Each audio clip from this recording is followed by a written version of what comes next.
ማይስትሮ እየሰራው ዲቁና እየተማርኩ ሰንበት ትምህርት ቤት አገለግል ነበር። የተጣላኸው ወይ ቤተክርስቲያንን ምረጥ ወይ እኛ ምረጥ ነው? ተጠፋፋን ከጉዞ አዘጋጆቹ ጋር። አብዛኞቹ ታድሶ ግሩፕ ውስጥ ያሉ ናቸው አብሮኝ ሲያገለግሉ የነበሩት። ታድሶ እንቅስቃሴ እንዴት ገባ? ምንድነው ጥቅማችን? ወይ ቤተክርስቲያን አገለገልን፣ ከቤተክርስቲያንም ወጥተን እዚህ ጋር ደግሞ የተጎዳን ነው። ምንድነው? እኛ አቅም አለን፣ ለምን ለብቻችን አንገነጠልም አላችሁ።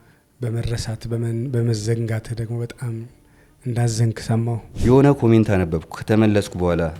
ድሮም አንተ እኮ የኦርቶዶክስ መንፈስ እንዳልወጣል ታስታውቃለህ። ከአርቲስት ይገረም ደጀኔ ጋር ማን አገናኛችሁ? እንዴት ተገናኛችሁ? እናትህ ሙታ አባት አለ? በፍጹም የፕሮቴስታንታዊ አይነት አካሄድ አንሄድም። አባትም የለኝም። እሱን ጭራሽ አላውቀውም። ከዚህ ግሩፕ ስንገነጠል አላማ ነበረን። እጅ ለእጅ ተያይዘን የሌለ ዘማሪ የለም። ዘርፌ ብትል እኬሌ ብትል ሁላችንም ነበር። እነሱ አሁን አገልግሎት ላይ መድረክ በአራቱም አቅጣጫ ያገለግላሉ፣ ሀገር ውስጥም ውጭ ሀገርም። አንተ ለምን ደሞ አታገለግለው? እነዚህ ታድሶ የሆኑት በተለይ የሆነ ግሩፕ ይዘዋል። በቃ አንድ ወንድሜ አገልግሎት በጣም ከማቆሙ የተነሳ ባለፈው አገልግሎት ተጋብዞ የሚዘምረው መዝሙር ሁሉ ጠፋበት። ባልከኝ ከስጋው ጾመኛ ነኝ ከመረቃ ወጥልኝ። ቤተክርስቲያን ኦፊሻሊ አውግዛ ነበር። ነገር ግን ብለን ያሰመርንባት ነገር ምንድናት? ቀሚሳችንን አናወልቅም፣ መስቀላችንን አናወልቅም። ወደ ተሐድሶ ሄዳችሁት አንተንም ጨምሮ ሌሎቹ ምን ጎሎብን ነው የሚሉት? በጣም የሚገርም ነገር የማርያም የዕለቱ የሚካኤል ቀን አንድ ጉባኤ ተሳስቶ የሚደውልልኝ ሰው የለም። እውነት ምእመኑ ይፍረድ። ሚሊኒየም አዳራሽ ላይ ማን ነው እያገለግል ያለው? አረሳው መቼም ያንቺን ደግነት ውለት አለብኝ ኪዳነ ምሕረት።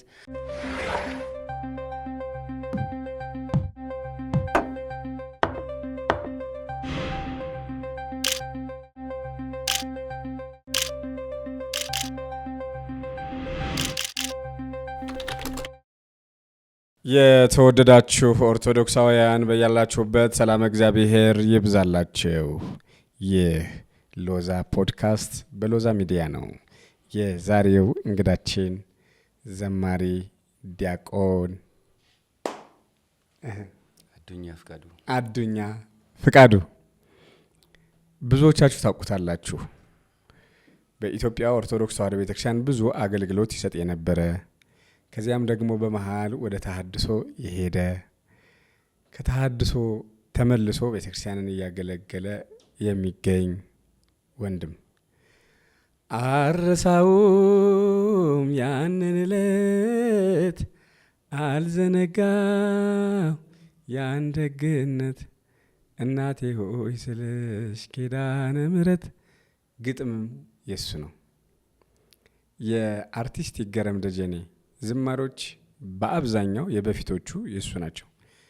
100 በላይ ግጥምና ዜማ ለኦርቶዶክስ ዘማሪያን አበርክቷል። ከዚያም ለረጅም ጊዜ ደግሞ ጥፍት ብሏል። ለምን ጠፋ? አገልግሎት ላይ ለምንድን ነው የማናየው? ዜማና ግጥም ለማን ሰጥቷል? ብዙ ነገሮች እናነሳለን። እንዴት ወደ ተሐድሶ ሄደ? የት ተወለደ? የት አደገ? በቤተክርስቲያን አገልግሎት የት ቦታ አገለገለ? በጣም ብዙ ሚስጥሮችን የምናገኝበት፣ አንድ መጽሐፍ የሚጻፈው ከብዙ ሰዎች በወጡ ንግግሮች ስለሆኑ የተሐድሶውን መንገድ የጎደለውን ታሪክ ሙሉ የሚያደርግልን አንድ ወንድም እሱ ነው። እስከ መጨረሻው ድረስ አብራችሁን ቆዩ።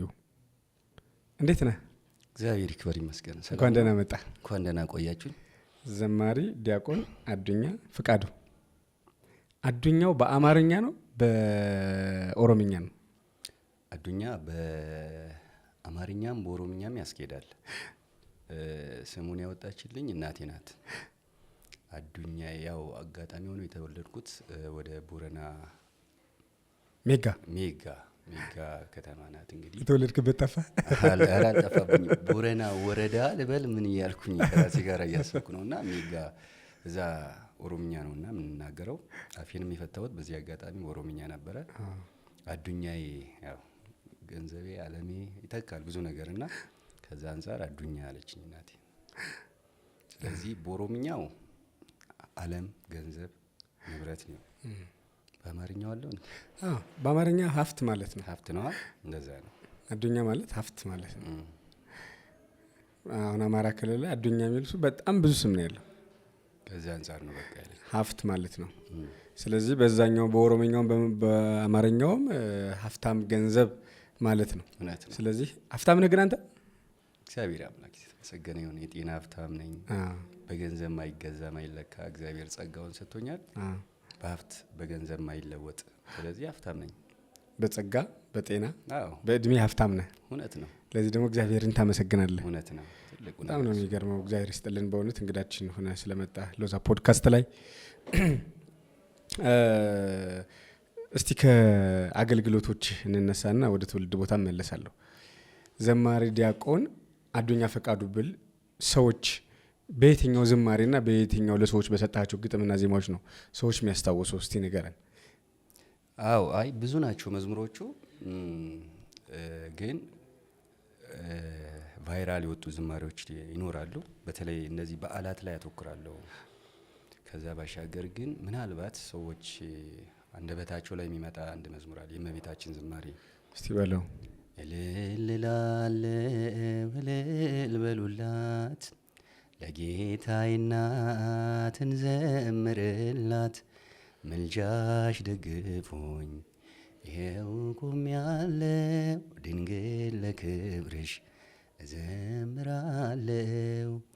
እንደኔ ፍቅሯ የማረካችው ጧፉን አብሮላት እልል ብላችሁ፣ ታምሯ ይነበብ ስሟ ይጠራ፣ ጠላት ይደንግጥ ዲያብሎስ ይፍራ።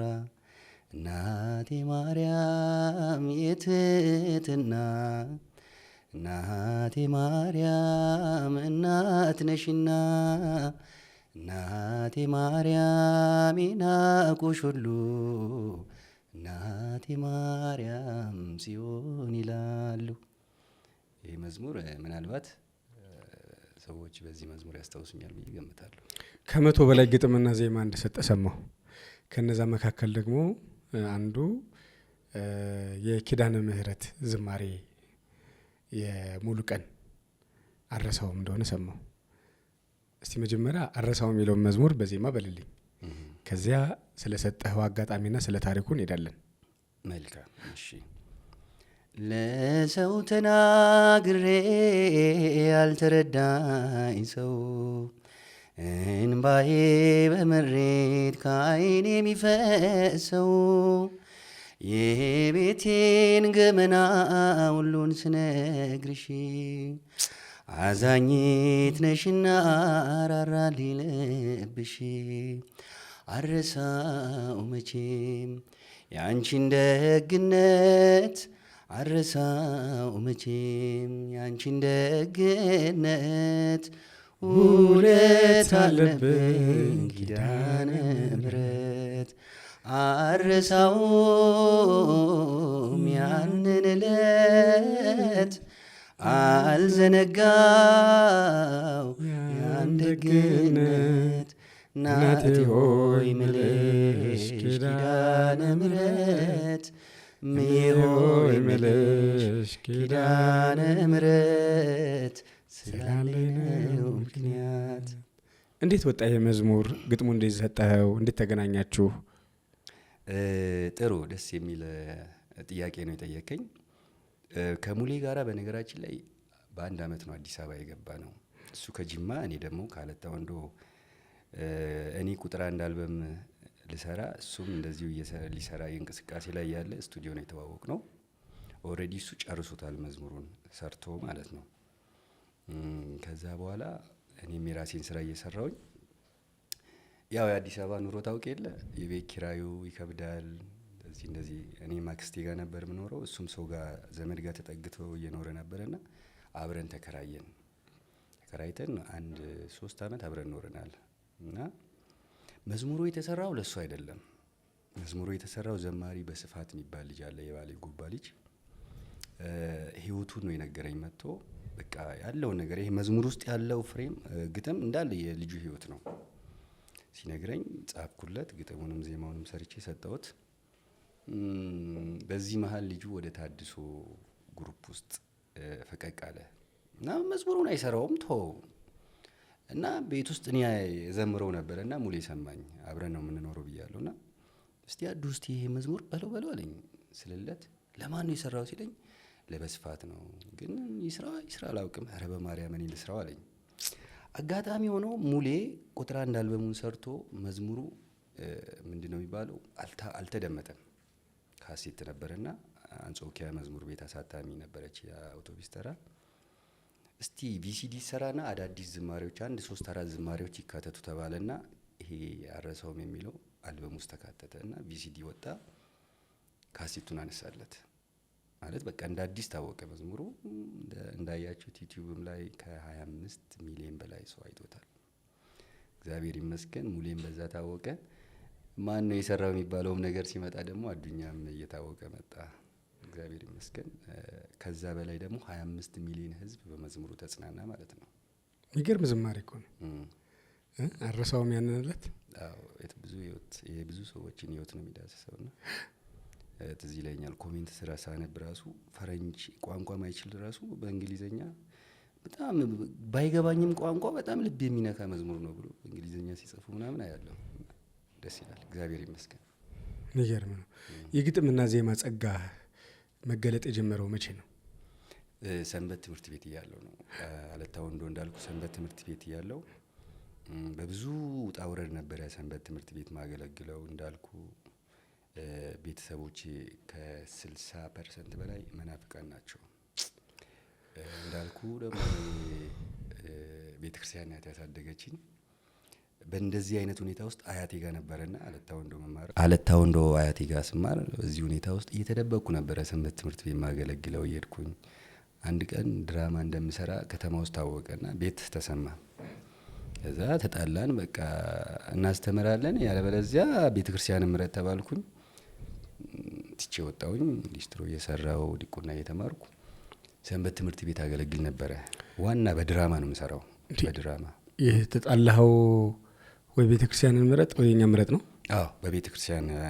ምክንያቱም የሚረዱኝ እናቴ እንዳልኩ ሞታለች። ልክ ወደ አለታ ወንዶ ስመጣ ነው ያረፈችው በህመም ምክንያት። አክስቶቼ አጎቶቼ ናቸው የሚያስተምሩኝ። አያቴ ደግሞ የነሱን እጅ ነው የምትጠብቀው። ስለዚህ እሷም ተጧሪ ነች። በዚህ መሀል ወይ ቤተክርስቲያን ምረጥ ወይ እኛ ምረጥ ነው። እኔ ደግሞ ውስጤ የተቀጣጠለ ነው ይሄ እንትኑ ፍቅሩ የሰንበት ትምህርት ቤቱ ምናምን እና ያለኝ አማራጭ ትቼ መውጣት ነውና ማትሪክም ፈተንበት አመት ነበረ። እዛው ቤተክርስቲያን እያደርኩ ይገርም ነው ዲቁናዬን እየተማርኩ ሰንበት ትምህርት ቤት እያገለገልኩ አጋጣሚ አንዲት ልጅ ናት እስቲ ግጥም ሞክር አለችኝ። የመዝሙር ግጥም? አዎ እስቲ ልሞክረው ብዬ ለመጀመሪያ ጊዜ እሷ መዝሙር ክፍል ነበረችና እግዚአብሔር ያቀበለኝን እንግዲህ መጫር ጀመርኩኝ። ሰዎችን እያሳየው ለካ እችላለሁ ማለት ጀመርኩ። እንደዛ እልሃለሁ ከሰንበት ትምህርት ቤት ነው የጀመርኩት። ስለዚህ ገና በልጅነት ጀምሮ ነው የሃይማኖት ፈተና የገጠመ። ቢኮዝ እናትህ ሞታ አባት አለ? አባትም የለኝም። እሱን ጭራሽ አላውቀውም። እሱ በልጅነቴ ነው ኖርማሊ ነው ያላውቀውም። መልኩንም ቀይውን ጥቁሩን አላውቅም። እናቴ ዝም ብላ ታሪኩን ትነግረኛለችና እንደዛ ባለ ሁኔታ ውስጥ እሷ ናት እስከ 5ኛ ክፍል ሜጋ ላይ ያስተማረችኝ። አካባቢው የአዛብ ሀገር ነው ታውቃለህ፣ ሙስሊሞች ይበዛሉ እና እኔ መስጊድ ሁሉ ገብቼ ሰግጃለሁ። በዚህ አጋጣሚ ጎረቤቶቼ ጋራ ከጓደኞቼ ጋራ መስጊድ ገብቼ እስከ መስገድ ደርሻለሁ። ትምህርቴ ላይ አላተኩርም። ሳስቸግራት ነው ወደ አያቴ ጋር ያመጣችኝ እና ያው አለታ ወንዶ ላይ ይሄ ፈተና ጀመረ ማለት ነው። ስንት አመት እያለ ማለት ነው ምረጥ የተባልከው? የ9ኛ ክፍል ተማሪ ነበርኩ። 14 አመት 15 አመት አካባቢ። ቢገርም እኮ ነው። ምክንያቱም እኔና ቤቴ እግዚአብሔር እናመልካለን፣ እናንተ ዛሬ የምታመልኩትን ምረጡ ይላል እና ለእግዚአብሔር ቤት ነው። ሰዎች ያውም አክስት ሆኖ አባት የለህም፣ አባትህ ሞቷል፣ እናትህ መከራይታ ያሳደገች እናትህ አርፋለች። እዛ በአክስቶች ቁጥጥር ስር ነው ያለው። እነሱ ደግሞ ወይ ፕሮቴስታንትን ምረጥ ወይ ኦርቶዶክስን ምረጥ። አንተ ደግሞ ኦርቶዶክስን መመርጥ ብለህ ጫማ እየጠረክ ሊስትሮ እየሰራህ ሰንበት ትምህርት ቤት ታገለግል ነበር። ይሄ በልጅነት በጣም ከባድ ውሳኔና ጥንካሬን የሚጠይቅ ነው። የሚገርም መሳጭ የሆነ ስቶሪ ነው ያለ።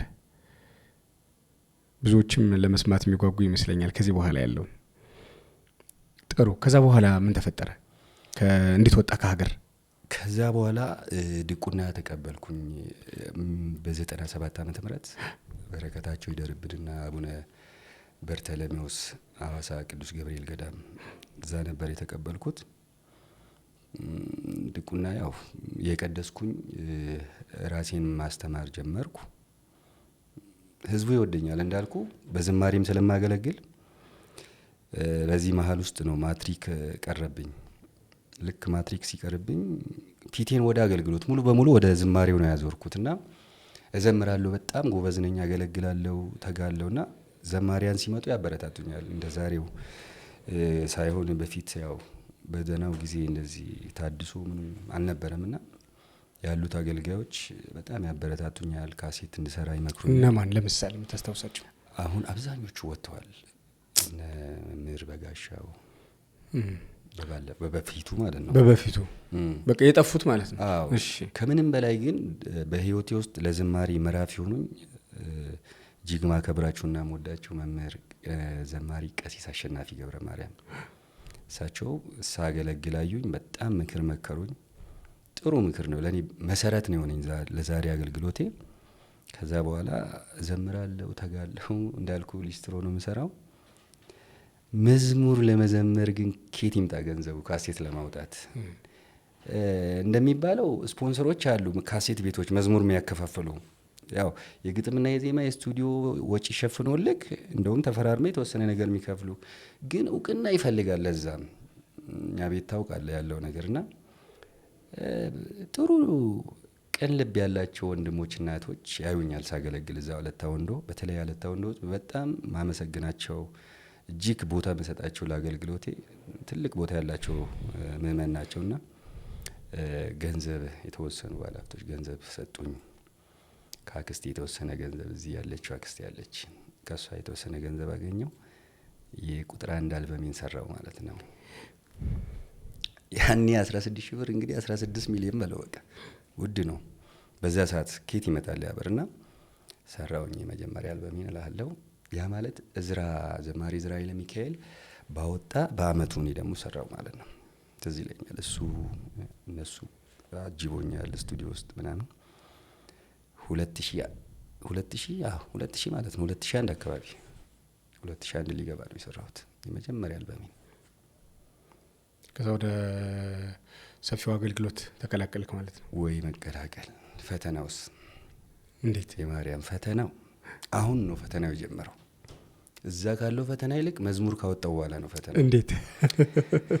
እንዴት ጥሩ ነው። ያው እንግዲህ እኔ በግሌ ነው የሰራሁት ብያለሁ። እነዛን ብሮች እንትን አድርጌ የስቱዲዮንም የመሳሪያውንም ካሴት ማሳተሚያውንም የፖስተሩንም ወጪ አብቃቅቼ 1000 ካሴት የቴፕ ካሴት ነውና ያሳተምኩት እኔ ቀድሜ ካልኩሌት አድርጌ ያለው በቃ 1000 ሽጬ ከዛ በኋላ ድጋሚ 2000 አሳትሜ ምናምን ብሩን የክሌም ብር መልሼ ብዬ ጨርሻለሁ። ልክ ካሴቱን አሳትሜ ምናምን ወደ አለታ ወንዶ ተመለስኩና ሞንታርቦ ተከራየው፣ ስፒከር፣ መኪና ተጀመረ። እንግዲህ የሚያስተዋውቀው ልጅ ሲጀመር ጄኔሬተር ሲበላሽ፣ ጄኔሬተሩ ሲሰራ፣ ዝናብ ሲዘንብ ምን ሲል ሳንሸጥ ከሽያጩ ይልቅ ኪሳራው አመዘነ። ልጅም ነበርኩ፣ ሰው አላማከርኩም። ዝም ብዬ በራሴ ስለተንቀሳቀስኩ በቃ ካሴቱን የሆነ ቤት ውስጥ አስቀመጥኩና ስቅስቅ ብዬ ማልቀስ ጀመርኩ ቤተክርስቲያን ሄጄ እና በቃ ከሰርኩኝ አይደል አይነት ነገር አልኩኝና ለካ እግዚአብሔር ሊያስተምረኝ ነው። ምናልባት ያ ነገር ቢሆን ኖሮ እንዳሰብኩት መጥፊያ ሊሆን ይችላል። ቀስ እያልኩ ወደ አገልግሎቱ መስመር መግባት ጀመርኩ። ጉባኤ አካባቢ ላይ ያገለገልኩ 150 ፍሬ እየሸጥኩኝ ካሴቱን የሰውን ብር መላለስኩና ማድረግ ያለብኝ ጠቅልዬ ወደ አዲስ አበባ መግባት ነው። እሺ። አዲስ አበባ ከ2 አመት በኋላ በላይ ፈጋውኝ። ምንድን ነው የሚያፈጋ? ወደ መስመሩ ለመግባት ወደ አገልግሎቱ መስመር እንዳልኩ ነው። አሁን ዘማሪያን ክፍለ ሀገር ሲያገኙ መምህራን ሲያገኙ ግባ እንጂ አዲስ አበባ ይሄን ይጸጋ ይዝቅ ይሄን መሰለ ድምጽ ይጽግ ይለዋል። ስትመጣ ግን ስልክም አያነሱልህም። እሺ አይዞ ምናምን ከዚህ የዘለለ ምንም አያደርጉልህም። ትንሽ መፍጋት አለብህ ወደ መስመሩ ለመግባት እና በዚህ መሃል ውስጥ ብዙ ነገር ሰርቻለሁ። እዚህም ገብቼ መርካቶ ከጓደኞቼ ጋር እቃ ጫማ ከመርካቶ ይሽመት በፌስታል እያዞርኩ ሽሮ ሜዳ ዛሬ ከዞርኩኝ ነገ ደግሞ 22 ከዛ ደግሞ ካሳንቺስ እየተቀያየ ነው። በፀሐይ ነበር የምንዞረው። እነሱ እያሳዩን ከነሱ ጋር ከ2 ዓመት በላይ ፈጋውኝ። በዚህ መሀል ጉባኤ ሳገኝ እንደምንም ሄጄ ያገለግላል በነፃ። የሚገርም ነገር በነፃ እንኳን ሲጠሩኝ በደስታ ነበር ማገለግለውና እያለ እንግዲህ እግዚአብሔር እንግዲህ በጥቂቱ ያሳድግ የለ ጥሩ እየሆነ መጣ። ከሰዎች ጋር መተዋወቅ ከሙሌ ጋር ተዋወቅን። ያረሳውም ጥሩ ሆነችና ግጥምና ዜማ መስራት ጀመርኩ። በዚህ መሀል ነው ትንሽ አገልግሎት ያውን ጥሩ የሆነው መቼ ነው? ከይገረም ጋራ መዝሙር ሰራን። እዛ ላይ ቫይራል ወጣው። በጣም ቆንጆ ጥያቄ። ከአርቲስት ይገረም ደጀኔ ጋር ማን አገናኛችሁ? እንዴት ተገናኛችሁ? የመገናኘታችሁ ምክንያት ምን ነበር? ከአርቲስት ይገረም ደጀኔ ጋር እንዴት ተገናኘን መሰለክ? ገዳም ምን ነበረ ገዳሙ አርቲስቶች ሰርተው ነበረ። ተክለ ሃይማኖት ነው መልክ ጼዴቅ መዝሙር ሰርተው ነበረ። ተሰባስበው የሰው መዝሙር ዘምረው ገቢው ለዛ ነበረና በዚህ መሃል ለሜጋ ላደኩበት ደብር መዝሙር እንዲሰሩ ከአንዳንድ አካላቶች ጋር ኮንታክት አደረግንና ከይገረም ጋር በዚህ መሃል ነው የተዋወቅ ነው። ያወራኛል ስለ ድሮ አገልግሎት ስለሚያገለግለው በጣም ያገለግል ነበረ ከነ ፍቃዱ አማረ ጋር ነፍሱን ይማረውና ከነ ዮሐንስ ኤፍሬም አይነ ስውሩ ከብዙ አገልጋዮች ከነበስ ፍቃድ ጋር የሚያገለግለውን የንግስ አገልግሎት ያጫውተኝ ነበርና ለምን መዝሙር አሰራም ታዲያ አልኩት። የቸብቸቦ መዝሙር ለምን አሰራም ስለው ደስ ይለኛል አለኝ። በቃ አብረን እንስራ ተባባል። የሚገርም ነገር ሙሉን አልበም ከአንድ ከሁለት ስራ ውጪ ግሸን ማርያም ሄጄ ነው ግጥምና ዜማውን ጨርሼ የመጣሁት። ለግጥምና ዜማ ብለህ ነው ግሸን ማርያም ሄድከው? አይ በአጋጣሚ ነው ሄድኩት። በአጋጣሚ ስልክ ለአገልግሎት ጋብዘውኝ ተጠፋፋን ከጉዞ አዘጋጆቹ ጋራ። ከዛ እሱ 2 ቀን ምናምን በቃ እዛም እየሄድኩኝ ያገለግላለሁ የሰጡኝን እየበላው ቀን ተራራው ጫፍ ላይ ቁጭ ብዬ ግጥም ጽፋለሁ። በዛ ልምጣ ከደጅሽ የግሸኗ እመቤት አለይ ምነግርሽ የሚለውን እዛ ነበር ትዝ የሚለኝ። እዛ ጨራረስኩ። ሌሎችንም ስራዎች መጣው አስጠናውት። ያን የሀገር ፍቅር ቲያትር ይሰራ ነበረ። ከመጋረጃ ጀርባ ቁጭ ብለን እናጠና ነበር መኪና ውስጥ። ተሰራና እግዚአብሔር ይመስገን ስራው ጥሩ ሆነ። እስካሁን ተደማጭነት አለው። በዓላት ሲመጡ እንግዲህ የሚደመጡ ስራዎች ናቸው እንደምታውቀው። የቡሄ ዝማሬዎች፣ የልደት ዝማሬዎች፣ የትንሳኤ እንደዚህ። ከይገረም ዝማሬዎች የሚታወቀው ልምጣ ከደጅሽ ነው አይደል? ሌላስ? ከዛ ውጪ ግን እንደዚህ ከዛ አልበም ውጪ ለብዙ ከልጁም ጋር የሰራው አለ። ብቻውንም እንደዚህ በነጠላ የሰራቸው ብዙ ስራዎች አሉ የሰጠሁት። ለምሳሌ እናት ነሽ የትህትና መዝገብ ነሽ የንጽህና ህመሜን ይገታልኝ እናት ነሽ የትህትና። ይሄ ያለ ወቅታዊ ስራዎች ዝምታ የሚል መዝሙር አለ። በጣም የሚገርም ስራ። ግጥሙን መምህር ላይ ከወንጌል በኃይሉ በቀለ በጣም ጓደኛዬ ነው። በዚህ አጋጣሚ በኃይሉ እሱ ነው ግጥሙን የሰራው። ዜማውን እኔ ነኝ የሰራሁት። ዝምታ የሚል ዝምታ እስከ መቼ ነው ዝምታ ፍርድህ ስለምን ዘገየ ችሮታ የሚል መዝሙር በሱ በጣም ቫይራል ወጥቶለታል። አሉ አሁን ማላስታውሳቸው እንደዛ ነው። በጣም ጥሩ። አንተ ስንተኛው አልበም ላይ ደረስክ አሁን? 2 እኔ 2 አልበም ሰርቻለሁ። ኮሌክሽን እንዳልኩ ከሱ ጋራ ከሌሎች ዘማሪያን ከነሙሌ ከሌሎችም ጋር ብዙ ሰርተናል። በጣም ጥሩ። አገልግሎትህ ብዙ አቅጣጫ እየሰፋ እየገዘፈ ሄደ። በገጠርና በከተማ አገለግልክ። ያላገለግልክበት የኢትዮጵያ ክፍል አለ? ምናልባት ወደ ትግራይ መስመር ብቻ ነው የቀረኝ እንጂ በትግራይና በጎንደር አካባቢ እንጂ ሌላ ቦታ ያልሄድኩት የለም። አገልግላል ድረስ በዚህ በደቡብ በዚህ አይቀረኝ የለም። በጣም የሚገርም ነው። እሺ ከዛ በኋላ የተሃድሶ እንቅስቃሴ እንዴት ገባ? ወደ ተሃድሶ መስመር እንዴት ገባ? ያንን ነገር እንግለጠው። ቢኮዝ ኋላ ላይ ከአንዳንድ ሰዎችም ሳጣራ ከገባ በኋላ ከወጣ በኋላ ብዙዎቹ እንዲወጡ ለማድረግ ያደረካቸው ጥረቶች ነበሩ። ከዛ በኋላ ደግሞ በመረሳት በመዘንጋት ደግሞ በጣም እንዳዘንክ ሰማሁ። አገልግሎቱ በግሩፕ ሆነ። ከተመለሱትም የሚጠራን ጠፋ። የተመለሱትን የተወሰኑ ሰዎች ይጠራሉ፣ የተወሰኑ ሰዎችን አይጠሩም የሚል ጉምጉምታ ሰማሁና የኔ ደግሞ ምንድነው ማድረገው? ከሰማሁ በኋላ የማጣራት የማዳመጥ ትሰማለህ፣ ታዳምጣለህ፣ ካዳመጥክ በኋላ ታጣራለህ፣ ካጣራ በኋላ ታቀርባለህ። ከዛ በኋላ አገልጋዩና ህዝቡ እግዚአብሔር እንዲፈርድ ነው እኔ ደግሞ ሚዲያ ላይ ማወጣው እና ያንን ክፍተት የተሐድሶ መንገድ አሁንም ያለውን ነገር ስለሚጠቁመን እንደው ድምጽህን ከፍ አድርገህ በደንብ ኢነርጄቲክ ሆነ ወደ ተሐድሶ ያ የተሐድሶ እንቅስቃሴ ማን ነበር የጠራችሁ? ወዴት ነበር ሄዳችሁት? እስቲ የተሐድሶን ስዕላዊ በሆነ መንገድ ቅለጽልኝ እስቲ። ጥሩ እንዳልኩ ተሐድሶ ግሩፕ እኛ በዛ ሰዓት ምን እንደሆነ አላማውን አናውቅም። ከጀርባ ምን እንደሚካሄድብን አናውቅም።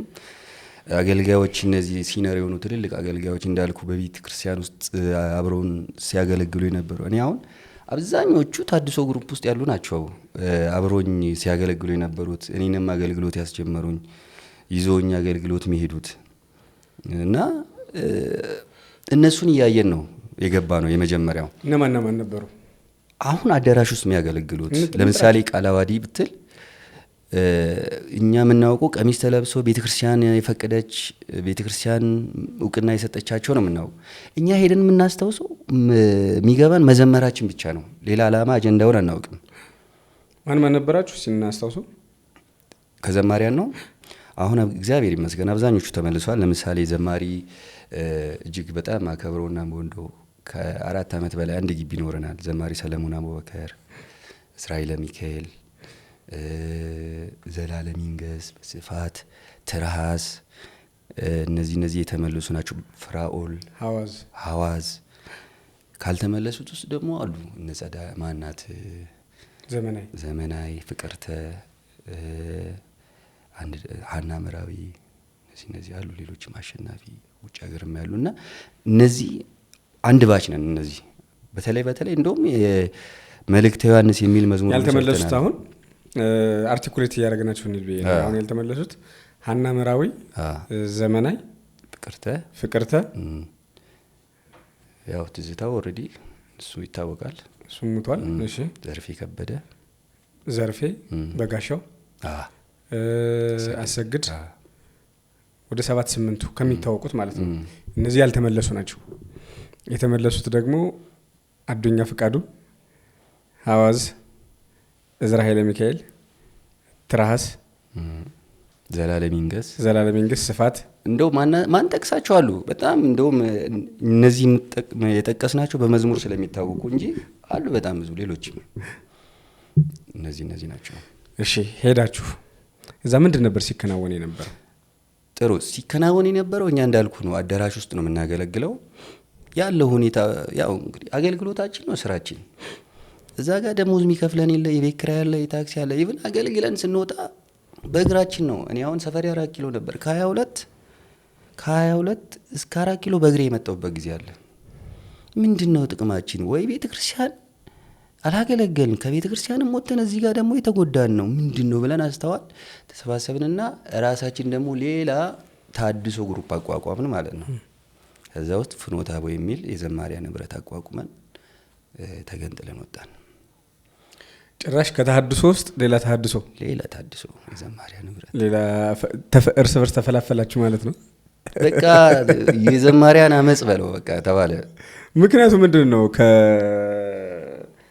ከማን ነበር አባቱ ማን ነበር እንትኑ የሄዳችሁት ወደ ፍኖተ አቦ ውስጥ መሰረቱ?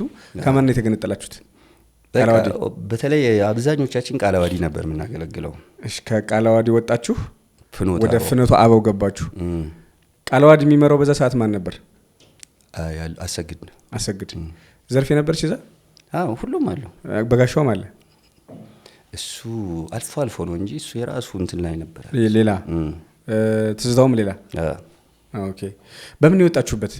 ከቃላዋዲ ወደ ፍኖተ አቦ ስትሄዱ ጥቅም ነው። በቃ ምን አገኘን ነው። ገብቷላ? አንደኛ አንድ ሰው ነው የሚቆጣጠረው ተቋሙን። እኛ ደግሞ አቅም ያለን ልጆች ነን፣ ዘማሪያን ነን። ሁላችንም ህብረት ፈጥረን እኛ የራሳችን እንትን ብናቋቁም በሚል አንጻር ነው ተነስተን ወጣን። ያው ብዙ ነገር ተፈጠረ። አሰግድ ሳህሉ በሞኖፖል አካውንቱን፣ ገንዘቡን፣ ድርጅቱን፣ አዳራሹን ምናምን ሲቆጣጠረው እናንተ ደግሞ ሲቸግራችሁ ምንድነው የተጠቀምነው? እኛ አቅም አለን ለምን ለብቻችን አንገነጠልም አላችሁ። በዚህ ምክንያት ከቃለ ዓዋዲ ወጣችሁ ወደ ፍኖተ አበው ገባችሁ ማለት ነው። ፍኖተ አበው ማን ነው ሲያግዛችሁ የነበረው ከጀርባው? አሁን ይታወቃል ኦልሬዲ ሚዲያ ላይም ስለወጣ በአሁኑ የፍኖተ ጽድቅ ባለቤት አቶ ጸጋዬ ነበረ ያኔ ሰፖርት የሚያደርገን፣ የአዳራሽ የሚከፍልልን ማቴሪያል፣ ካሜራ ምናምን ውድ የሆኑ ነገሮች ሁሉ በቃ እሱ ነው ኮንትሮል የሚያደርግልን። ያው የቤት ኪራይም ቀለብ የሚሰፈርልን ከራሱ ነው እና ሙሉ በሙሉ ምንድነው በቃ እዛ ነው የምናገለግለው። ከዛ ውጪ የትም አንሄድም። ፍኖተ አበው የዘማሪያን ህብረት ፍቃድ ሁሉ ተሰጥቶታል። ዓለም አቀፋዊት ምንድነው የሚባለው? ዓለም አቀፋዊት ቤተክርስቲያን ፍኖተ አበው የዘማሪያን ህብረት የሚል እሺ፣ እንደዛ ነው። እሱ ነው ያው። የፍኖተ አበው ሊቀመንበር ማን ነው? ሊቀመንበር አይ ቲንክ ከምእመን ውስጥ ተመርጦ ይመስለኛል። በወቅቱ ስሙን አላስታውስም። አሁን እኛ ከዘማሪያን ቦታ ያዝ ነው። ለምሳሌ ሰለሞን ወጣት ግንኙነት ክፍል ነው። ሰለሞን ግንኙነት ክፍል፣ እኔ መዝሙር ክፍል ነበርኩ። እኔና መዝሙር ክፍል አንድ ሰው ተጣምረን መዝሙር ክፍል፣ ሌላ የተሐድሶ ክንፍ ማለት ነው። እሺ፣ አዎ፣ ተቆጣጣሪ አለ፣ እንደዚህ አለ። ሁላችንም የሥራ ድርሻ አለን። እዛ በቃ ታገለግላለ እንደ ማንኛውም ጊዜ። የት ነበር አድራሻችሁ? 22 ማን ነው 22 መገናኛ 24 መገናኛ 24 ምን ህንጻ ነው? ርብቃ ህንጻ ይሁን ህንጻውን ስሙን አላስታውስም። ዞሮ መገናኛ 24 ነው። እሺ፣ አንደኛ ፎቅ። ማቴሪያል ምናምን ነበራችሁ? ከምንም በላይ ካሜራ ብትል ከ5 ሲበታተን ምን አደረጋችሁት? እኔ አላውቅም። እኔ እኮ አሁን ወደ በኋላ ልመጣል እችላለሁ እንዴት እንደወጣው። እሺ፣ እንትና ምን ነበር ኃላፊነቱ? ማን በዛ ሰዓት? አምር አሸብር። ኦኬ፣ እሱ አዲስ ኪዳን ያስጠናናል። ማክሰኞ መጽሐፍ ቅዱስ ያስተምረን ነበረ። በእርግጥ እኔ ሁለተኛና ሶስተኛ ፓርት ላይ ሲደርሱ ነው ትቼ ወጣሁት። ከኔ በኋላ በጣም ብዙ ሄደዋል እነሱ በዛ ሰዓት። እኔ ያው ከወጣ እኔ ባይዘይ በጣም እንትኑ ሳይፋፋም ነው ትቻቸው ወጣሁት። እንዴት ወጣሽ? መልካም፣ ወደሱ ልምጣል። አወጣጤ ምን መሰለክ፣ ስንሄድ እኛ ከዚህ ግሩፕ ስንገነጠል አላማ ነበረን። ተያይዘን ቃል ተግባብተን እጅ ለእጅ ተያይዘን የሌለ ዘማሪ የለም። እኔ ነኝ ዘርፌ ብትል እኬሌ ብትል ሁላችንም ነበር። ቃለ ማላ ፈጽመን ነው የገባነው። ታስታውሳላችሁ ያችን ቃል? በቃ ህብረታችን እስከ መጨረሻ ይቀጥላል፣ አንበታተንም፣ ክርስቶስን እናገለግላለን፣ እስከ ዓለም ዳርቻ እንወጣለን። ነገር ግን ብለን ያሰመርንባት ነገር ምንድናት? ቀሚሳችንን አናወልቅም፣ መስቀላችንን አናወልቅም፣ በፍጹም የፕሮቴስታንታዊ አይነት አካሄድ አንሄድም ተባብለን ቃለ ማላ ፈጽመን ነው ይህ ፕሮግራም የተጀመረው። ከዛ በኋላ ነገሮች የተቀየሩ መጡ። ምንድነው የተቀየሩ መጡ ካልከኝ፣ ከስጋው ጾመኛ ነኝ ከመረቁ አውጥልኝ። አዎ ይኸውልህ ባይዘይ ለምሳሌ አሁን አብይ ጾም ነው፣ ጸሎተ ሐሙስ፣ የስግደት ቀን በስርዓቱ ጽና አለ፣ መስቀል አለ፣ ምስባክ አለ፣ ህማማት ይነበባል። ይህን ሁሉ እናካሄድ ነበረ። ግን ቀስ ያለ ነገሮች የተቀየሩ መጡ። ምንድነው እየሆነ የመጣው? ፕሮቴስታንቶች የእኛን አገልግሎት እየወደዱ መምጣት ጀመሩ። እሁዶች ሲመጡ ነጠላ ለብሶ ነው የሚመጡት እንደኛ ነው። ከዛ መጨረሻ አገልግሎቱ ሲያልቅ ጌታ ይባርካችሁ እናንተ ለትውልድ የደረሳችሁ የኦርቶዶክስ ፍሬዎች በርቱ እያሉን ይሸነግሉናል።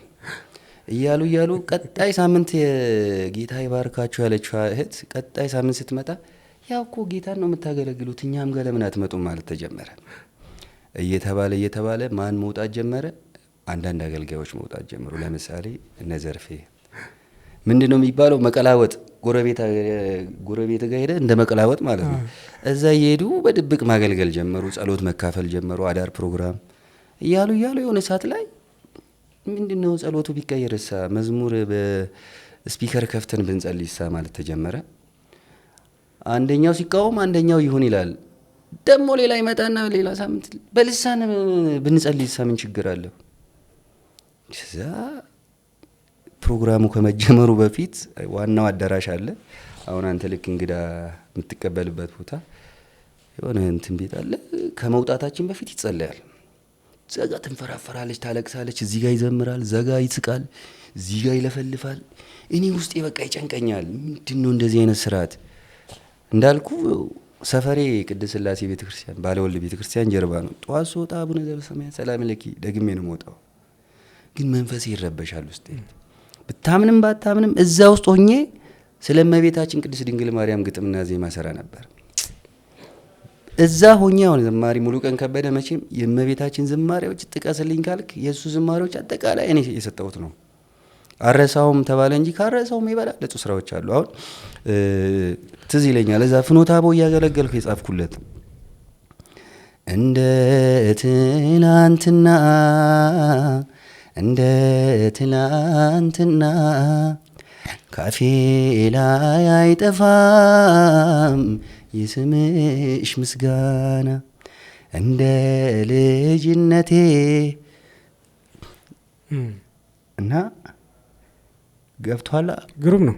ግጥም ውስጥ የእናትን ውለታ እዛም ውስጥ ነህ ያውቃል የቀመሰ ይላልና አልችልም ማለት እኔ ዛሬ በጣም ለቅሶዬን አንባዬን ለመቆጣጠር ሞከርኩ እንጂ በጣም ነፈርቃለሁ። ለምን መሰለክ ሰው የበላበትን ወጪት እንደ መስበር ማለት ነው። እኔ ቅድም ብያለሁ ካሴት እንድሰራ እንድታወቅ ያደረገችኝ ቤተክርስቲያን ናት። ድንግል ማርያም ለኔ ባለውለታዬ ነች።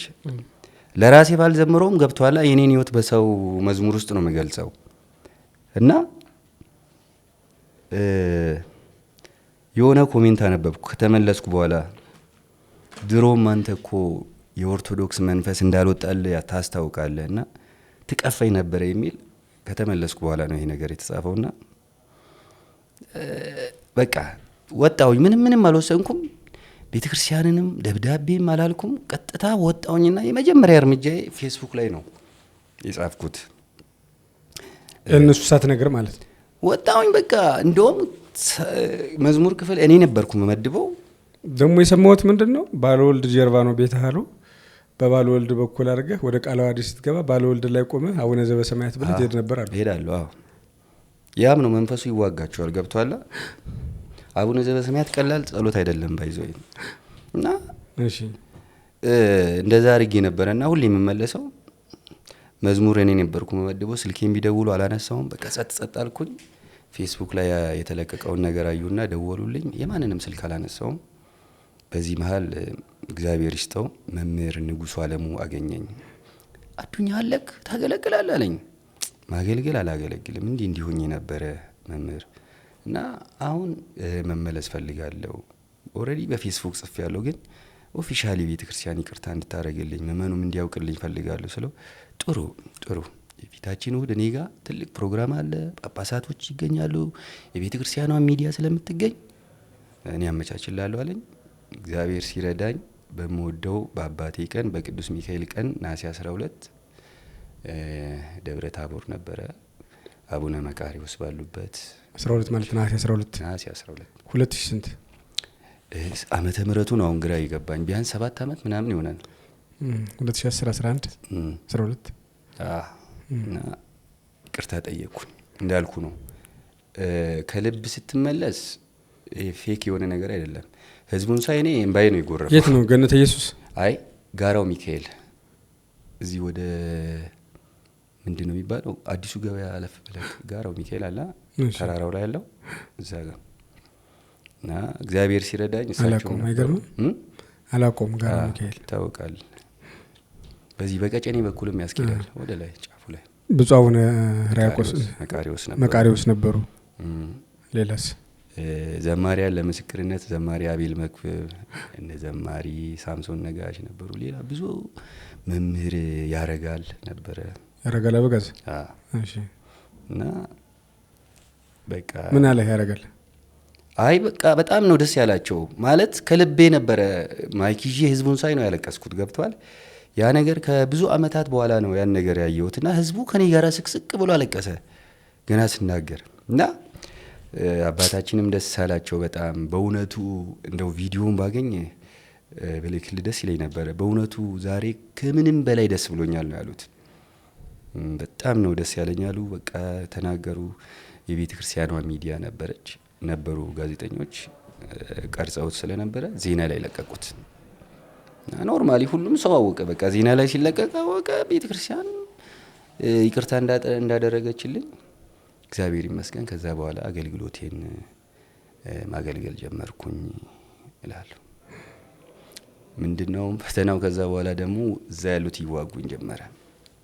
እዛ ያሉት ማለት ታድሶ ውስጥ እኔ አሁን ስመለስ ምንድነው መሰለኝ አንተ ነው የቀደምከው እንዴ? ከና ሐዋዝ ከሁሉም እኔ ነኝ የምቀድመው። ከሐዋዝም ከዝራም እኔና አይ ቲንክ ዳግማዊ ደርቤ እንዴ ዳግም ታድሶ ነበር እንዴ? እሱ አይደለውም ማለት ግን የሆነ ነገር ብቻ ውዥንብር ተፈጥሮ ነበረ።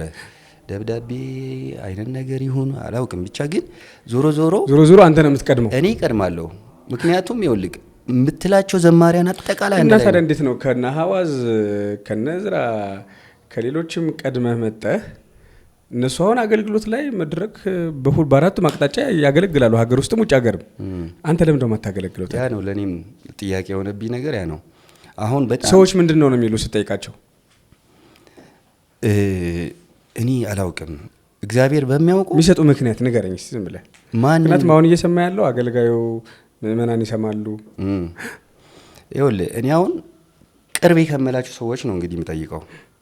ቅርቤ ከመላችሁ ሰዎች ለምሳሌ ትልልቅ ኢቨንቶችን ጉባኤዎችን የሚያዘጋጁ ወንድሞች አሉ። ኢቭን ወደዚህ ስራ ውስጥ እንዲገቡ ያረኳቸው ገብቷላ። ምን እንደሆነ አላውቅም። ለምንድነው ጉባኤ አገልግሎት ማትጋብዘኝ? ብዙውን ጊዜ ተመሳሳይ ፌስ ነው ማየው እንትን ፖስተር ላይ ሁሌ ተመሳሳይ ሰው ነው የምታገኘው። በእኔ አፍረ ነው ወይስ ችግር አለ? ኧረ አዱ ኧረ ማርያምን አንተን እኮ ትልቅ ፕሮግራሙን አዘጋጅቻለሁ እዛ ላይ ነው። ፕሮግራሙ ሲቀርብ ስልኬን አያነሳ፣ ቢያንስ ደውሎ እንትን አይል። አሁን ምሳሌ ነው ያልኩክ እንጂ እኔ አሁን እኮ ኦልሬዲ አገልግሎት ሙሉ በሙሉ አቁሜ ያለው እያልኩ አይደለም። አገለግላለሁ ግን ማገልገል ባለብኝ ደረጃ አይደለም ነው ምልክ እንዳልከው። አሁን ተቀድመው የተመለሱ አገልጋዮች ሲዋጉኝ የነበሩ አገልጋዮች ጥሩ እያገለገሉ ነው። የጸጋ ጉዳይ ነው እንዳትል፣ እኔ በጸጋዬ ተማመናለሁ። እግዚአብሔር የሰጠኝ ነገር ስለሆነ በመዝሙሬም መዝሙሮችንም ሰምቶ መፍረድ ይቻላል። ምናልባት የሰው ክራቴሪያ የሰው መስፈርት ድምጽ ነው ካልክም እኔ 100% ነው ማለት የድምጽ ጉዳይ አይመስለኝም። ምንድነው ለራሴም እንቆቅልሽ ነው የነብኝ። ገብቷላ። አንተ ደካማ ጎንን የሆነ ሰው መጥቶ አይ አንተ አዱኛ መዝሙር አሁን አንዳንድ አካላቶች ምን ይሉኛል? አይ አገልግሎት እኮ አሁን በግሩፕ ነው። ልክ ነው፣ በግሩፕ ነው እቀበላለሁ እሱ። አይ አሁን ደግሞ ክራር ይዞ የሚዘምር ሰው ነው የሚፈልገው። እሺ ይሁን፣ እሱም ይሁን። አሁን ክራር ሳይዝ ማያገለግል ዘማሪ የለም። ክራር ይዞ የሚያገለግል ዘማሪ እኮ አንድ ወይ ሁለት ነው ያለው። እሱን እኮ ነው ምልክ። እሱም ፕሮፌሽናል በጣም ጎበዝ የሆኑ እኔ ባለወልድ እንደምልክ ስኖር ስላሴና ባለወልድ የሚጋበዙ ክራሪስቶች ክራር እየመጡ የሚዘምሩትን ሰማለሁና ያው ዜማ ላይ ጎበዝ ነኝ ብያለሁ። ሰማለሁ ወይ አገልግሎት እንደዚህ ሆነ እላለሁ። ለምን ብትለኝ አንድ አይነት ቅኝት ትምህርት በተማሩበት ያችኑ መዝሙር ባለውለታዬ እመቤቴ አምላክ እናት ከዚህ ዘለለ የለም። ስለዚህ ምንድነው አገልግሎቱ ካልከኝ ትልቁን እኔ እንዳልኩ ይሄ ግሩፕ የሚባል ነገር አለ። ድሮ የፈራነው ነገር አሁን ተመልሶ መጣ። ድሮ እነዚህ ታድሶ የሆኑት በተለይ የሆነ ግሩፕ ይዟል። በቃ አገልግሎት ሲጋበዙ የራሱን ግሩፕ ይዞ ነው የሚሄደው። ሰርግም ሲኖር የራሱን ግሩፕ። አሁን እስቲ እውነት ምእመኑ ይፍረድ። ሚሊኒየም አዳራሽ ላይ ማን ነው እያገለገለ ያለው? ሚሊኒየም ምልክ ያው ትልልቅ ጉባኤዎች ሲዘጋጁ ሰርግ ላይ ትልልቅ ኢቨንቶች፣ ትልልቅ አውደ ምሕረቶች፣ አውደ ምሕረት ትልቅ ትንሽ የለውም ግን አላ በቃ ሁሉንም ተመሳሳይ ፊት ነው የምታየው። በጣም የሚገርም ነገር የማርያም አንድ ዘማሪ እኔ አሁን የዕለቱ የሚካኤል ቀን የአመቱ ሚካኤል ሆኖ ደብሬ እንግዲህ ያሳደገኝ ደብር ነው። አንድ ጉባኤ ተሳስቶ የሚደውልልኝ ሰው የለም። እኔ አሁን ለመጨረሻ ጊዜ አገልግሎት ያገለገልኩት ከዘማሪ አብስራ ጋር ጥምቀት ክፍለ ሀገር አገልግለን ከዛ በኋላ አገልግሎት የሚባል ነገር ማንም ሰው እኔ ጋር አይደውልም። አሁን ባለፈው ለአንድ ወዳጄ ኧረ አገልግሎት ከመጣልህ ቅርቤ እኮ ምለው ሰው ነው። ኧረ እኔ ራሱ አልተደወለልኝም፣ ግን እሱ ያለው ክፍለ ሀገር ነው ይል የዛን ቀን እኔ ጋር አገልግሎት ሲመጣ 3-4 ሰው ከደወለ አንዱን አማርጬ ይዣለሁ፣ ሁለቱን ተዋለሁ። ቢያንስ እኮ ዘማሪ ከሌ ያለ እሱን ጋብዙት አልልም፣ እዛ ጋር አለሁ በቃ የራሴን አገኘው። እንደዛ ነው እየሆነ ያለው እኛ ቤት። ስለዚህ እኔ ምን እንደሆነ አይገባኝም፣ ብቻ እግዚአብሔር ያውቃል። መፍትሄው ምንድን ነው? መፍትሄው እንግዲህ እግዚአብሔር ቤቱን መጥቶ እስከሚያጸዳው ድረስ እንዳልኩ ነው። አሁን ሁሉ ነገር ቤቱን እስከሚያጸዳና እናንተ መጽዳት አለባችሁ አልኩ። እኔ አሁን ስለ ራሴ ያወራው እንጂ ከኔ የባሰ ደግሞ ቤታቸውን ዘግቶ የሚያለቅሱ አሉ። የቤት ኪራይ መክፈል አቅቷቸው የታክሲ አጥተው የሚበሉት አጥተው፣ የምሬን ነው ምልክ እኔ በደንብ ነው ማውቀው። ቸግሯል አንተ? እኔ እግዚአብሔር ይመስገን አልቸገረኝም። እኔ የአገልግሎት ፍቅር ብቻ ነው። እንዳልኩ ነው። እኔ ግጥምና ዜማ ሰራለሁ ለአገልጋዮች፣ ቢያንስ የቤት ኪራይን ከፍላለሁ። ገብተዋላ። ግን ምንድነው ውስጥ የሚመላለሰው? በጣም ይገርመኝ እኮ የአገልጋዮቹ ዜማና ግጥም ካንተ ይወስዳሉ፣ አንተን ግን ለአውደ ምህረት አይጋብዙም፣ እንድትጋበዝም አያደርጉም። አንድ ዘማሪ ያለ አገልጋይ ስም አልጠቅስም፣ አሁንም የደብር ስብከተ ወንጌል ሆነዋል። የሆነ ደብር ላይ አልበም እየሰራ ነውና ወደ 6 ስራ ነኝ የሰጠሁት እና የኬሌ በሚለው ጫወታ ተነሳና ደብር ይዟል እኮ እሱ ምን ስብከተ ወንጌል። ደወልኩለት፣ እንዴ አንተ ለምንድን ነው ደብርክ ላይ ጉባኤ ማትጋብዘኝ ስለው፣ አዱ እኮ አንተ ቢዚ ትሆናለህ ብዬ ነው ስቱዲዮ ላይ ምናምን እንደዚህ የሚባል ነገር ያለ። እኔ እኮ መጀመሪያ ከሀገሬ ወደ አዲስ አበባ የገባሁት ዘማሪ ነኝ፣ መዝሙር ለመዘመር ለማገልገል እንጂ እንደዚህ ይሄ ሌሎቹ ትርፍ ስራዬ ናቸው። እያገለገልኩ እየዘመርኩ እኮ ግጥምና ዜማ መስራት ይችላሉ። ሌሎችንም ገብተዋል። ይሄን አክል ማለት ነው። ከኔ ግጥምና ዜማ ይወስዳሉ ወይ በሌላም ነገር እንገናኛለን። ጉባኤ ላይ ግን ምንድነው አራዶች የሚሉ ወፍ ይላሉ። እንደዛ ነው። ጥሩ እንግዲህ በእነዚህ አገልግሎቶች ውስጥ በዚህ ሁሉ ፈተና አልፈህ ኦፊሻሊ ቤተክርስቲያን ይቅርታ ጠይቀህ ተመልሰሃል። ቤተክርስቲያን ኦፊሻሊ አውግዛህ ነበር? አላወገዘችኝም። ማንኛችንንም አላወገዘችንም ቤተክርስቲያን። አሁን ምንድነው ግር ብለን አብረን ስለሄድን ነው እንጂ ምናልባት አመላለሰ ችግር አለበት ብለው ነው። ኖ ይሄ እኮ አሁን ማወራክ ነገር ወይም ነግርክ ነገር የተከሰተው ቅርብ ጊዜ እኮ ነው። ከአንድ 3 አመት በኋላ ጉባኤዎቹ እየቀነሱ መምጣት ጀመሩ። በተለይ አሁን ምልክ እነዚህ ከተመለሱ እነዚህ ከታድሶ የመጡት ጓደኞች ከመጡ በኋላ እኔ አሁን ስለነሱ እግዚአብሔርን ነው ማመሰግነው። ገብቷላ። እንደኔ የተዋጋ የለም። እዚህ ከተመለስኩ በኋላ ኤኬሌ ተመለስ በውስጥ መስመር ሁሉ እየጻፍኩ አሁን በቅርቡ የተመለሰ ወንድማችን በጣም አሁን በቃ ምን ልበልክ በቃ ፋታ የለውም። በጣም ያገለገለ ነው። አብረን እዛ ምናገለግል እኔ ነኝ ለመጀመሪያ ጊዜ እዛ ያለ ተመለስ ግድ የለም እዚሁ አብረን እናገልግል ግድ የለም እዛ ጋር የሚካሄደው ነገር ልክ አይደለም ብዬ ጽፌለት አሁን ከተመለሰ በኋላ እንኳን ደስ አለ ወንድሜ እንኳን ተመለስክልን በጣም ደስ ብሎኛል ብዬ ጽፍለት ደውዬለት ወያዱ እኔ እኮ አስታውሳለሁ ለመጀመሪያ ጊዜ እኮ እዛ ያለው አንተ ነበርክ ተመለስ ያልከኝ እና ስለዚህ እኔ አሁን ምን ከማንም ጋር ቅሬታ የለኝም። ቤተክርስቲያን ሰፊ ናት። አሁን አንተ የገንዘብ የችግር ምናምን ሳይሆን የአገልግሎት ጥማት ነው። የአገልግሎት ጥማት እሱን ደግሞ ከተመለስክ 7 አመት ሆኗል። የአገልግሎት ጥማት አለብኝና እንዳገለግል እድሉን ስጡኝ ነው። ሌሎች የምታነሳቸው ነገሮች አሉ? የሉም። እንዳልኩ ነው። አሁን ምንድነው መሰለክ ገንዘብ ስትል አንዳንድ ሰዎች እኔ ስመለስ ጊዜ ገንዘብ ቸግሮት ነው የተመለሰው ይላሉ። እዛም ያለን ገንዘብ አልቸገረንም ሆነ ለመናገር ህሊና እረፍት የለንም ይከፈለናል። እዚህ ደግሞ ስንመጣ እግዚአብሔር ይመስገን ቤተክርስቲያኗ ሰፊ ናት። መቼም አንወሻሽም። አንድ አገልግሎት ሄደን ይከፈለናል እኮ የትራንስፖርት ይሰጠናል፣ ከዛም አልፎ ተርፎ ይሰጠናል። ትልቁ ችግር ምንድነው መሰለህ ከአንድ ወንድሜ አገልግሎት በጣም ከማቆሙ የተነሳ ባለፈው አገልግሎት ተጋብዞ የሚዘምረው መዝሙር ሁሉ ጠፋበት። ከ3 በላይ መዝሙር መዘመር አቃተኝ እኮ አለኝ። እንደዚህ ነው ጸጋ ደግሞ ካላገለግልክበት እየተቀበረ እየጠፋ ነው የሚሄደው። አንተ ደግሞ ወደ ምሕረቱን የለመድክ ሰው አያስችልም። እንደው ግን ወደ ኋላ ለመለሰልህና ፕሮግራም ከመጠናቀቂያ በፊት ወደ ተሐድሶ ሄዳችሁት አንተንም ጨምሮ ሌሎቹ ምን ጎሎብን ነው የሚሉት? በወቅቱ ከኦርቶዶክስ ምን አጣው ነው? ሁለት አይነት አለ። አንደኛው ቅድም እንዳልኩ እኛ ባለማወቅ እነሱን በማየት ሰዎችን በማየት ተከትለን ልክ ነው እውነትም እንትኑ ነው የሚያገለግሉት ብለን መጨረሻ ላይ ግን የነሱ ትምህርት ደግሞ የሚስብክ ነገር አለ የሆነ ነገር።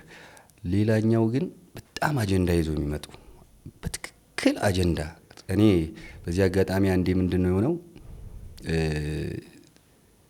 ታድሶ ለመሆን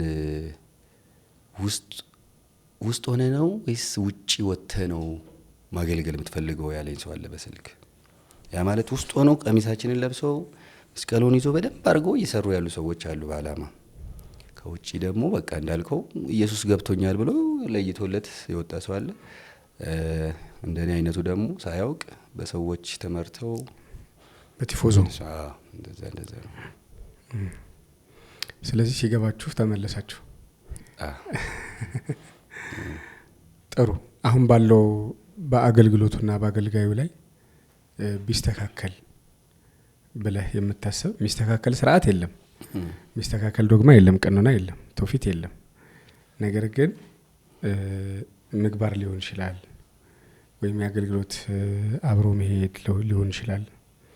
ቢበረታ ቢጠነክር ምትለው እና ቢስተካከል ደግሞ ብትለውና ላንተ ደግሞ ለአገልግሎት እድሉን እንዲሰጡህ ክፍለ ሀገርም እዚህ መሀል ከተማም ያሉ የሚሰሙ መልእክት ውጭ ሀገርም ሀገር ውስጥም ላሉ መልእክትን ማስተላለፍ ትችላለህ። እሺ እግዚአብሔር ይስጥልን። በእርግጥ ቤተክርስቲያን እንግዲህ የሁላችንም ናት። ሞያሌ ያለችው፣ ሐዋሳ ያለችው፣ አዲስ አበባ ያለችው ቤተክርስቲያን አንድ ናት። ዓለምም ላይ ያለችው የትም ቦታ ያለችው ግን እኔ እንደ ሀሳብ ምነግርህ ነገር የማርያምዬ አባቶች ቤተ ክህነት ያሉ አባቶች የአድባራት አስተዳዳሪዎች መጀመሪያ ለአገልጋዮች ቦታ ሊሰጧቸው ይገባል። ዘማሪው ማን እንደሆነ ካላወቁ እነሱ ዘማሪውን ካላከበሩ ቦታ ካልሰጡት ምእመኑ አይሰጥም። አገኘኛ አሁን መዝሙሬን ሰምቶ እኔ መንገድ ላይ ቢያይ ማያውቀኝ ሰው አለ። ሙሉ ቀንን በመዝሙሩ እየተዝናና ሙሉ ቀን ማያውቅ ሰው አለ። ስለዚህ ቤተክርስቲያን እንኳን ሲጋብዙን አንዳንድ አካሎች አሁን ከዚህ ቀጥሎ ዘማሪው መዝሙር ይዘምርልናል እንጂ የዘማሪውን ስም በስርዓቱ አይጠሩም። አንድ እሱ። ሁለተኛ ነገር ደግሞ አገልጋዮች ዘማሪያውና መምህራን ጋር ስመጣ እኔ የምሬ ነው ምልክ እግዚአብሔር አዋቂ ነው። በዘር በጎሳ ይሄ በቃ አገልግሎቱን በግሩፕ አስረውታል። የሆነ ሳምበዲ እዛ ጋር ተሰባስቦ የራሱን ግሩፕ ይዟል። እዚህ ጋም ቤተክርስቲያንም ብሎ ደግሞ በቃ መሀል ላይ እንደኔ ይቀረሰው አለ። እኔ አሁን ከማንም ጋር ግሩፕ የለኝም። ቤተክርስቲያን ስጠራኝ የከሌት እጂ ማገልገል ነውና አገልግሎቱ በቃ በግሩፕ ታጥሯል። በቃ የሆኑ ሰዎች ተቆጣጥረውታል። እዛጋም ስለዚህ ምን ታረጋለህ? እኔ ማለት ለመናገር የሚጨንቃል እኮ ግራ ገባንና ይሄ ነገር ቢስተካከል እንደው አንዲት ቤተክርስቲያን ነው የምናገልግለው የማታልፈውን እንግዲህ የዘላለማዊ መንግስት ለመውረስ እና እንደው ከስጋዊ ወተን ደግሞ መንፈሳዊን ብናስብ እኔ ብያለሁ። እኔ እግዚአብሔር ይመስገን በተቻለኝ መጠን ለምን ሊስትሮ እንደ በፊቱ ሊስትሮ ሰርቼ መኖር እችላለሁ። ግን ሌሎች አገልጋዮች አሉ፣ ሌሎች በጣም ጸጋ ይበዛላቸው ልጅ ተስፋ ቆርጦ ዘፈን ሁሉ የሚዘፍን አገልጋይ እኮ አለ። በቃ ተስፋ ቆርጦ እና አገልጋዮች ብታስቡበት። ሌላው እኔን ደግሞ በአገልግሎቴ እንድበረታ ከዚህ በኋላ ደግሞ ተበረታትቼ ባገለግል እኮ ነው መዝሙር ማውጣት የምችለው። በአዳዲስ ዝማሬዎች መገለጥ እኮ የምችለው ሳገለግል ነው። ካላገለገልኩ መዝሙሬ ማን ያዳምጠዋል አይደል? ስለዚህ እኔ እንዳገለግል እንዳልቀጭጭባችሁ ተስፋ ቆርጬ እንደገና ወደ ኋላ እንዳልመለስ ያሳደገችኝ ቤተክርስቲያን ናት። እናትም አባትም ወንድምም ሁሉ ነገር የቤተክርስቲያን ናትና ከዚህ ቤተክርስቲያን ፈቀቅ ባልኩ ቁጥር ወደ ሌላ ነገር ውስጥ እየገባው ነው። በእርግጥ እግዚአብሔር ይጠብቀኛል፣ ግን በተቻላችሁ መጠን አገልግሎቴ እንዳይቀጭጭ እንድበረታ ብታጠነክሩኝ በማለት በትህትና። ወደ ኋላ የምትመለስበት ምንም አይነት ምክንያት የለህም። አምነህ ነው ገብቶን የተመለስከው። መጀመሪያ በቲፎዞ ብዛት ሄድክ፣ ከዛ ደግሞ አምነህ ተመለስክ። ነገር ግን ሞራል ይጎዳል እንዳልከው እና በቀላሉ ስሜትህ አይሰበር፣ ሞራልህ አይነካ። ስልክህን ከስር እናስቀምጣለን። አገልግሎቱን የምትፈልጉ ዜማና ግጥም እንዲጽፍላችሁ አውደ ምህረት ላይ እንዲያገለግል አድባራቱ፣ ገዳማቱ፣ ሀገር ውስጥ ውጭ ሀገር መጋበዝ ከፈለጋችሁ ከስር ስልኩን እናስቀምጥላችኋለን። ጥያቄ ካላችሁ ደግሞ ደውላችሁ ጠይቁት። እኛም እንድንጠይቀው የምትፈልጉት ጥያቄ ካለ ደግሞ አስቀምጡልን ኮሜንት ላይ፣ ደግመን እናቀርበዋለን። ከዛ ውጭ የሁላችን ልብና ኩላሊት የሚመረምር እግዚአብሔር ነው። የኢትዮጵያ ኦርቶዶክስ ተዋሕዶ ቤተክርስቲያን አትፈርስም፣ አትታደስም። አንዲት ናት፣ ቀጥተኛ ናት፣ ንጽሕት ናት፣ ሐዋርያዊት ናት፣ ዓለም አቀፋዊት ናት፣ ታሪካዊት ናት። ችን ቤተክርስቲያን ትተው ሄዱ በሙሉ ይጸጸታሉ። የተመለሱትን ደግሞ በእኩል ዓይን አይተን ሁሉንም እኩል ቦታ ሰጠን እንዲያገለግሉ መንገዱ መክፈት ይኖርብናል። በእኔ በኩል ምለው ይሄ ነው። ያጠፋውን ደግሞ ያልተመለሱ ጥያቄዎች ካሉ በፍቅርና በትህትና እንዲመለሱ ማድረግ ነው የሚበጀው። ለዛሬው እንግዲህ የሎዛ ፖድካስት ላይ ቀርበህ እንድንጨዋወት ፈቃድ ስለሆነ አመሰግናለሁ። ቀረ የምትለው ነገር ካለ እድል ስጠህ። ስለጋበዛችሁኝ በጣም አመሰግናለሁ። ክብር ያድልልኝ። እናንተንም እንግዲህ እንደዚህ የተረሱትን አገልጋዮች እየደወላችሁ የጠራችሁ ወደ ህዝቡ ስለምታቀርቡ በጣም አመሰግናለሁ። ክበሩልኝ እላለሁ። የተወደዳችሁ የሎዛ ፖድካስት ተከታታዮች የዛሬው እንግዳችንን ዘማሪ ዲያቆን አዱኛ ፍቃዱ እንደሰማችሁት ነበር። በሌላ እንግዳ ሌላ ጊዜ እስክንገናኝ ቸር ቆዩን። የእንግዳችንን ስልክ ከስር አስቀምጥላችኋለሁ።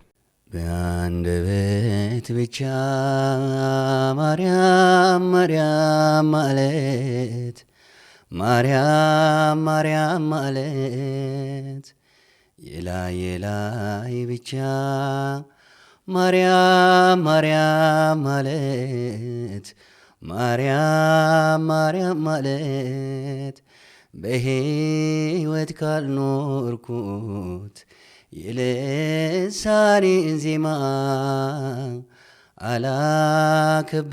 አላከበርኩሽም፣ ሐሰት ነው ይሄማ። እንጀራን ፍለጋ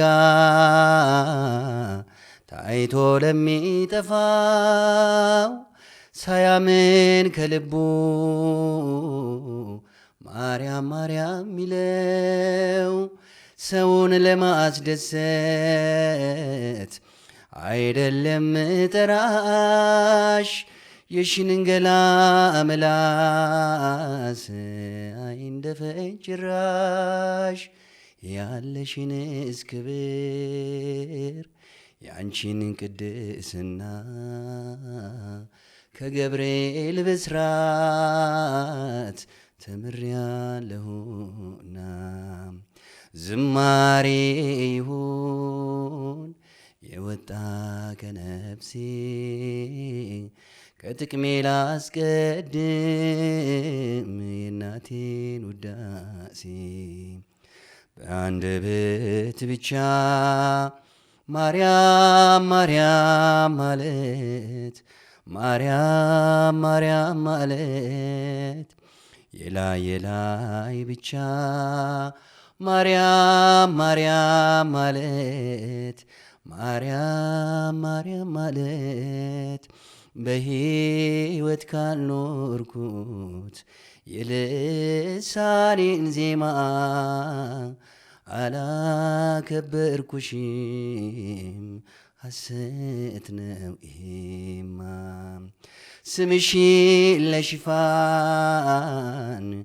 እንዴት እጠራለው? ሶሊያና ያልኩሽ የገባኝ ገብቶኝ ነው። ጠላት እንደሚለው አይደለም ትምህርቱ፣ ያቀፍሽው አምላክ ነው አንቺ ደግሞ እናቱ። ንጉሥ ካህንነው እናቶች ቢወልዱ ያንቺ ግን ይገርማል ከሶስት አካል አንዱ። ግሩም ትሕትናሽን ውበትሽን ወደደ ስጋሽን ሊዋሃድ ከሰማይ ወረደ በአንደበት ብቻ ማርያም ማርያም ማለት ማርያም ማርያም ማለት በሕይወት ካልኖርኩት የልሳኔን ዜማ አላከበርኩሽም ሐሰት ነው ይሄማ